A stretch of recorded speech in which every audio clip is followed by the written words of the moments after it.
Thursday வந்தாலே busy work தாங்க. அன்னைக்கு வந்து ஃபுல்லாகவே வந்து நமக்கு பூஜை வேலை, வீட்டு கிளீன் வேலை அப்படின்னு சொல்லிட்டு நிறைய வேலை நமக்கு வந்துடும். காலையில வந்து பூஜை பண்ணலான்னு சொல்லிட்டு எடுத்தேன். ஆனால் கொஞ்சம் வேலை இருந்ததுனால காலையில் பண்ண முடியல, ஈவினிங் பண்ணலான்னு சொல்லி விட்டுட்டேன். அதுக்கப்புறம் வந்து இன்னைக்கு தேர்ஸ்டே அப்படின்னால நாளைக்கு ஃப்ரைடே ஃபுல்லாக வந்து பூஜை வேலையெல்லாம் இருக்குங்கிறதுனால வீடு ஃபுல்லாக மாப்பு போட்டு ஃபுல்லாக க்ளீன் பண்ணி முடித்தேன். க்ளீன் பண்ணிட்டு இருக்கும் போதே என் பொண்ணு ஸ்டெப்ஸில் நடந்து போய் அழுக்காக்கிட்டு இருக்கா. அதுக்கப்புறம் வந்து பூஜை வேலையெல்லாம் பண்ணணும் அப்படின்னு சொல்லிட்டு சாமியில் உள்ள விளக்கெல்லாம் எடுத்து விளக்கத்துக்கு ஸ்டார்ட் பண்ணிட்டேன்.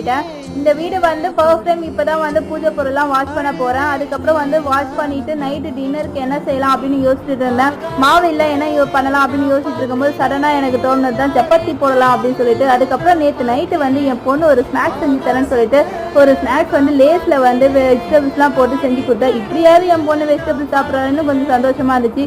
ரொம்பவே ஹாப்பியான டேவா இன்னைக்கு போச்சு. இன்னைக்கு நைட்டு டின்னர் முடிச்சுட்டு நெக்ஸ்ட் தூங்க வேண்டியதா. நாளைக்கு வீடியோவில் பார்க்கலாம். பிடிச்சிருந்தா லைக் பண்ணுங்க, மறக்காம சப்ஸ்கிரைப் பண்ணுங்க.